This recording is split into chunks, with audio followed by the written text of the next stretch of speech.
to tell us about who you are and all that good stuff. I can do that. So, hello everyone. I hope you guys are enjoying the summer, first of all. Going to bed late, sleeping late. I think that's what summer consists of for me. So, only because during the school year you're putting in your work. So, I think it's only fair if you have time to relax. So, I hope everybody gets a chance to do so. My name is Danavan Hylton. Danavan Hylton. I'm here because I run my own business, a marketing business. But more importantly, I'm a husband of 8 years and a father of 3 sons. And I'm going to shout them out because they're in California right now. I have a question. It's my comment stuff. Okay. I'm going to say that you look like somebody I know, but it's probably a mix of other people I know. From freedom school? You mind throwing it out there? You was in freedom school, You right? mind throwing out who you know? What I look like? I said you was in freedom school? Mr. Yeah. Danavan Hylton, one of my mentors. I hear Duncan all the time. All the time. You Oh, look that like came in, came in last week. Yeah. Now, I usually have a suit on, and he wears a suit a lot. You know, he got a suit on. I saw him at the pig roast with his comfy clothes on. Really? Yeah. That's a very rare occasion. Why don't you want to be a video game designer? Great question. Because unfortunately, there's no passion for me to design video games, and I stopped playing video games faithfully once I guess like 17, 18, I I'll guess. never stop. And that's fine. That's fine. To each his makes own, your as I brain always up. say, but because I wasn't passionate on playing, let alone designing, it wasn't my style. So I don't mind investing in work, What but about bad video games? nope. I just thought about this thing called MOMO, which I'm going to talk about. So yes. I don't know if you said this already, but how long have you been here? Great question. Our business has been legally up and running now for 4 years. 4 years. Before then, I was hustling under the table. So, for 4 years legally, with taxes and all that. Yes. What was the first successful thing business-wise that you did whenever your business was legal? The first successful thing that I did, outside of making it legal, I hope this is not too boring. It'd probably be 3 things.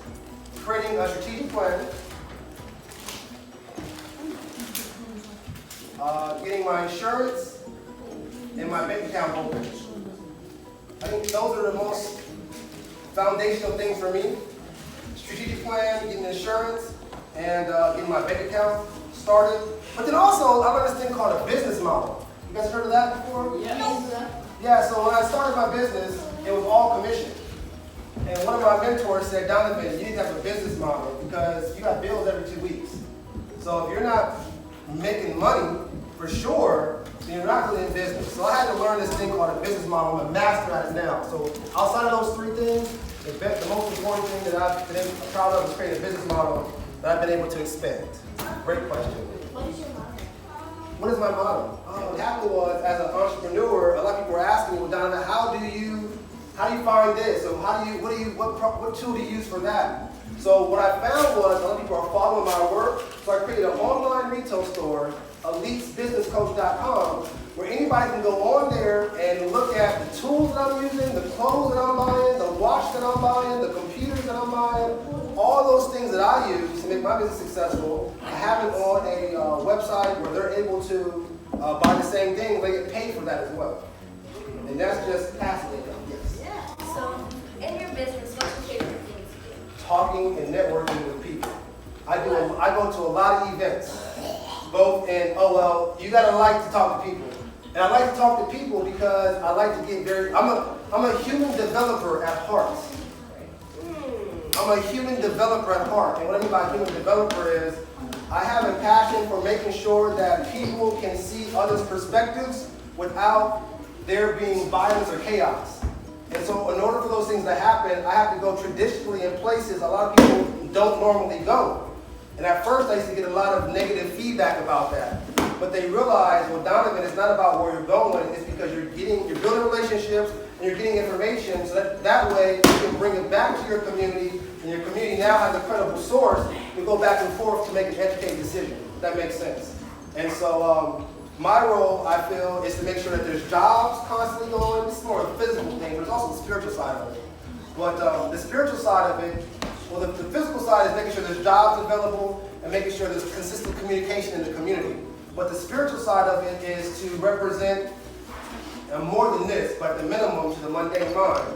The spiritual side is to represent a man of color, a husband and a father and a business owner and a community servant and advocate, and letting others know that may think that a man of color, husband, father, community servant, advocate doesn't exist, that they are out there and there's a lot more, and if you work with me, we can introduce you to a whole new demographic of people such as me in my community that want to do great work. So many hands up, and I didn't know which ones came in order, so. So do you work non-stop, like you have to do tomorrow? Yes, actually I work non-stop right now because my team is being built to handle those things for me. But in order for those things to be handled for me, I have to go through the process, learn the ups and downs so I can properly show them.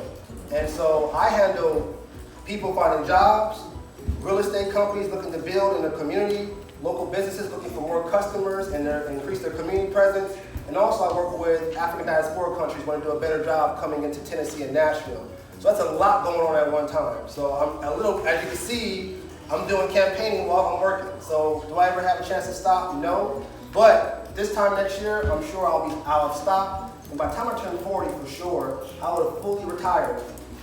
At least from the day-to-day of a business and just traveling the world, making money, serving as my future goal is to serve as a senior advisor to business owners around the world and presidents of countries around the world, mostly African diaspora countries, because I feel it's very important for them to have, through my journey, the direction on how they can ensure that their country is stable enough to keep people in their country. Because one of the biggest things that Americans have a hard time with, especially with the African diaspora community, is they feel like the people that are leaving because of the wars and the genocide, they feel like by them coming to America, which is basically a safe place, that is taken away from American citizens to include jobs and everything else. And so some people have a division because of that. So one of the things I want to do is, and there's a lot of corruption that goes on too, without the proper guidance. So my thing is, how do we ensure that we can keep people in their country by bringing the proper resources from the corporate world that I'm building relationships with, and make sure that if only if you choose to leave, you can leave. So the goal is to have a stable worldwide through country development, national development, my family time, in a way. This is what I mean. And it's tricky because I'm a husband, and also my wife is my business partner. So it's really on me that we pay him, he gets his town taxes and everything. He's 9 years old. And our twins, they just walk around, Our twins walk around in health. Yeah, so he's making money. Yeah, you can make money as a child, as long as you have the documentation together. You make some money.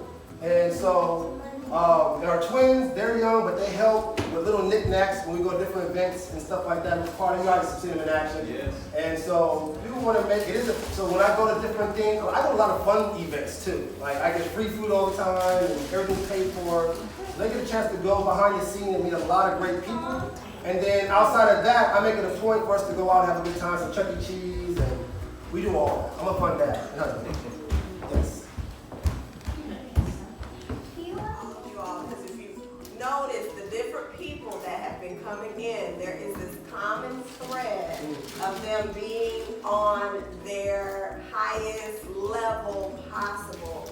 And a lot of things that they have been saying is just like their work ethic and how they're able to get things done. So my question has been to everyone who has come is, what does it take to be excellent? So they are learning this standard, and it's a performing arts academy, but they're also learning as who they are, the level of being excellent in everything that you do. So what is it that it takes to be, in your mind, that it takes to be excellent? That's a great question, and it's something that you can learn to grow into.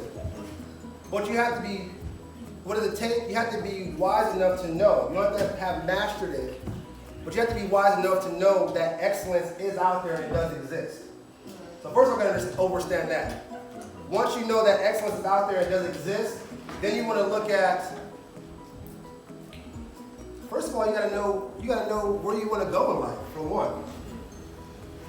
And not even saying that. Excellence, that's a good question. Because it's a moving question. Right. It's a moving question, but what I'll say is this. Here's a broad-based answer. You first have to know that excellence exists. You have to know where you want to go in your life. And then you have to know what is holding you back from reaching where you want to go. And at that time, consciously making the choices and the steps to do that every day. That's called behavioral habits, also known as your values. So when you are saying I want to become excellent, one of the key things you got to know is what are your values. And I'll let you guys look that up. What are your values? And from your values, whatever you put your mind to, that's what you're going to be able to achieve. And unfortunately, for me, I've been very fortunate to have instilled at a young age, based upon either talk or action of the people that I grew up around, I always knew that this would always talk to me. If I can conceive it, this is literally what they tell me since I was young. If I can conceive it, which is pictured in my mind, believe it, which is actually put the work in the world, I can achieve it, literally. That's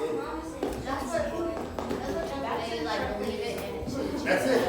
That's the bottom line. Great question. What was the receipt first? Are there any other questions? Because we want to be mindful of time. That's my break. Okay. Any more questions about, because I think it was interesting. So like today we had someone come in and talk to them about etiquette. And we've also talked about, how you're seen in front of people, how people view you. And it's an overall picture, so it's not just, you do something one time, or it's an overall, the moment that you step in. We've heard that too. That's like a common theme of the way that you present yourself, the way that you are in communication with people and things like that. That's it. Anything else? Okay, well, let's give him a thunderous round of applause. Yeah, we can just come. They got the plane. All right.